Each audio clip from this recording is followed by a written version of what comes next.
It was just after midnight when the silence broke. On a calm suburban street in Phoenix, Arizona, a place where nothing ever seemed to happen, a body lay crumpled beneath a streetlight soaked in blood. David Graham was already dead. No witnesses came forward. No screams were reported. No neighbors heard a fight. Just a man in his 30s stabbed repeatedly, left to bleed out on a residential road, less than a mile from his own home. Who killed David Graham, and why was his murder never solved? Phoenix in the late 1980s was expanding fast, quiet neighborhoods stretching endlessly into the desert. David Graham lived in one of those places, the kind of neighborhood where people waved politely but rarely knew their neighbors' names. That night, while televisions glowed behind closed curtains and air conditioners hummed, someone attacked David in the street. There was no struggle heard, no calls to police, no help. By the time patrol officers arrived, summoned by a startled passerby, David Graham had already lost too much blood to survive. Police quickly realized this wasn't an accident.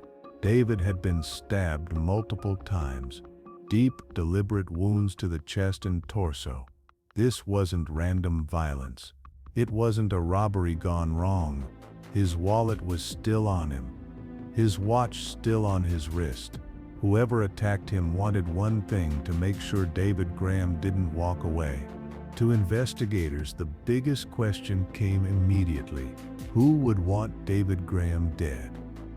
David wasn't a known criminal. He wasn't wealthy. He wasn't famous.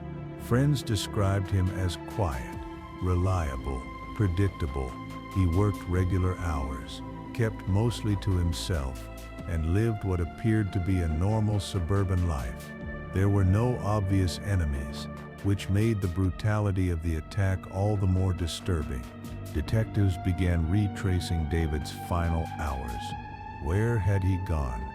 Who had he spoken to? And what, if anything, had gone wrong that night?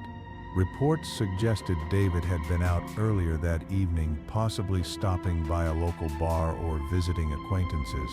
But no one remembered an argument. No one recalled a threat. No one noticed anyone following him. It was as if the moment David stepped onto that dark street, he vanished into a gap in time and reappeared only after he was dead. There was one more problem. The murder weapon was never found. No knife, no blood-covered blade discarded nearby, no fingerprints to follow. Whoever killed David knew exactly what they were doing, or had simply vanished into the night before anyone could notice. With no witnesses and no weapon, the case immediately began slipping into dangerous territory, cold before it ever had a chance to warm up. On the surface, David Graham lived a life so ordinary it barely registered. No extravagant spending, no secret businesses, no obvious trouble. His home told the same story: modest, neat, lived in but not personalized. Yet detectives know something most people don't. Murders rarely happen without pressure building somewhere beneath the surface, and pressure leaves traces. Police began interviewing everyone in David's orbit: friends, co-workers, neighbors. The answers were polite but thin. Some described David as friendly but distant. Others said he kept things to himself. A few hesitated before answering basic questions. Small pauses, avoided eye contact, carefully chosen words. Nothing solid, but enough to suggest that David Graham wasn't as open as he appeared. Investigators turned their focus to David's personal relationships. Romantic ties can expose motives that money and work never do. Was David seeing someone? Had there been jealousy, anger, rejection? The answers were frustratingly vague. There were whispers of relationships that had ended badly, but no restraining orders, no documented threats, no obvious suspects. Still, detectives knew one thing: Someone out there knew David well enough to approach him without raising alarm. At some point that night, David was walking alone. Investigators believe he wasn't running. He wasn't fleeing. He wasn't expecting danger, which means whoever confronted him didn't look like a threat at first. Maybe someone he recognized, maybe someone he trusted, or maybe someone who had rehearsed this moment carefully. The attack was fast, violent, and personal. What troubled detectives most was the silence. Multiple stab wounds usually come with screams, with struggle, with chaos. But no one heard a thing. That suggested either the attack was over in seconds or David was unable to cry out, which raised a chilling possibility. Was he incapacitated first? With no hard evidence, detectives began forming theories. A personal dispute gone too far, a secret relationship exploding into violence, a confrontation meant to scare that turned deadly. But there was another theory, one far more unsettling, that David Graham had been targeted deliberately, not randomly, not impulsively, but planned. Weeks passed, then months. No arrests, no new witnesses, no weapon. Tips dried up, memories faded, and slowly, quietly, the case slipped into the growing stack of unsolved homicides. David Graham became another name on a folder, another life without answers. Yet some questions refused to disappear. Why leave the body where it could be found? Why no theft, not even symbolic? Why attack him so close to home? And most importantly, how does someone get stabbed to death in a quiet suburban neighborhood without a single person seeing anything? Every cold case has a moment when investigators realize something unsettling. In David Graham's case, that moment came quietly. A name, never officially labeled a suspect, kept appearing in reports. Not enough to charge, not enough to accuse, but enough to notice. This person had been among the last to see David alive, had offered information that didn't quite align, and had reasons, subtle ones, to avoid deeper questioning. Police never said it publicly, but privately, doubts were forming. Investigators re-examined earlier interviews. The same questions, the same answers, except the details shifted. Times changed. Locations moved. Certainty faded into "I think" and "maybe." Individually, each inconsistency meant little. Together, they painted a picture of someone adjusting their story carefully. There was a narrow window, less than an hour, when David was attacked. During that time, one person couldn't be firmly placed anywhere else. No witnesses, no receipts, no phone records. This was 1987, just their word. And when lives hang in the balance, words aren't enough. The wounds told their own story. This wasn't wild slashing. This wasn't panic. The knife struck vital areas repeatedly.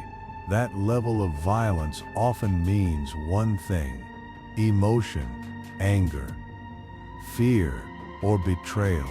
David Graham hadn't been killed by a stranger passing through. He had been killed by someone who felt something toward him. There were no signs of a chase, no disturbed gravel, no knocked over trash cans, no evidence David tried to run, which meant he likely stopped willingly. Maybe to talk, maybe to argue, maybe to listen. Whatever happened next unfolded fast and left no room for escape. Police may have had suspicions, but suspicion isn't proof. There was no murder weapon, no eyewitness, no confession, and without physical evidence tying anyone to the knife, prosecutors couldn't move forward. The case stalled, not because detectives didn't care, but because the system demands certainty, and certainty never came. For David's family, time did not heal. It hardened. Every holiday arrived with an empty seat. Every phone call raised hope, then disappointment. They knew someone out there had answers, someone who went on living, working, sleeping peacefully, while David never got the chance. Eventually, David Graham's case was officially classified as cold, not closed, not solved, just waiting for a mistake, a confession, or someone's conscience to crack. But years passed, and no one came forward. Among detectives, one theory lingered long after the files were shelved, that the killer wasn't a stranger, wasn't a drifter, wasn't random at all, but someone who blended in perfectly, someone who attended barbecues, who waved at neighbors, who looked normal, someone who learned that night how easy it was to disappear into suburban darkness. The location of David Graham's murder was no accident. He wasn't dragged into an alley. He wasn't taken somewhere hidden. He was killed in the open, on a street where people lived. That choice suggested confidence, or a message. Whoever did this wanted David found but didn't want to be seen. Detectives revisited the brutality. Multiple stab wounds, forceful strikes, vital organs targeted. In criminal psychology, this is called overkill, violence beyond what is necessary. Overkill almost always means emotion, hatred, fear, or desperation. David Graham wasn't just killed, he was silenced. One theory unnerved investigators more than the rest. What if David's death was meant to send a warning, not to the public, not to police, but to someone else, someone who understood exactly why David had to die? If that were true, then someone else had lived for decades knowing how close they came to the same fate. In 1987, forensic science was limited. DNA testing existed, but not the way we know it today. Blood samples were stored, clothing was bagged, photographs were taken. But technology moved faster than preservation. Opportunities slipped away, and once time erases evidence, it never gives it back. Over the years, tips did come in. Anonymous calls, vague suspicions, half-remembered arguments, but none arrived in time. By then, memories were unreliable, details blurred, and witnesses second-guessed themselves. Truth has an expiration date. Police had someone in mind, but without evidence, they could never say it out loud. The suspect lived an ordinary life, held jobs, maintained relationships. No violent record, no confession, just silence. And sometimes silence is the strongest shield of all. Some cases fade. This one didn't. Because David Graham wasn't caught in a gang war, wasn't part of organized crime, wasn't living dangerously. He was killed where he should have been safest, and that makes the crime impossible to forget. The most disturbing thought lingers. If the killer got away once, what stopped them from doing it again? Or did David's death satisfy whatever rage had been building? That answer died with the truth. Phoenix changed. Neighborhoods expanded. Families moved in and out. Children grew up and left. But the street where David Graham died remained the same. And beneath that asphalt, the truth stayed buried. Even cold cases aren't truly dead. Advances in forensic science have resurrected murders once thought unsolvable. A preserved bloodstain, a forgotten fiber, a partial profile waiting for technology to catch up. David Graham's case could still speak if someone listens closely enough. Most cold cases are solved the same way. not by science, not by luck, but by conscience. Someone tells a spouse, a friend, a priest, and the truth finally escapes the silence it's been trapped in for decades. For David Graham's family, closure never came. No courtroom, no verdict, no explanation, just a lifetime of wondering what final thoughts crossed his mind on that dark street. The most terrifying crimes don't happen in dark alleys. They happen in places like this, where evil doesn't look like a monster, it looks like a neighbor. Someone who knows when you're alone, someone who knows your routines, someone who knows how to disappear. David Graham mattered. His life mattered, his death mattered, and unsolved cases don't fade because they're unimportant. They fade because they're uncomfortable. They remind us that justice isn't guaranteed. Someone out there knows what happened to David Graham. They've carried it for decades. And the question isn't whether the truth exists, it's whether it will ever be spoken. Until that day comes, David Graham's story remains unfinished. A quiet street, a violent act, and a silence that refuses to break. If you want more gripping true crime stories like this, hit like and subscribe and never miss a case.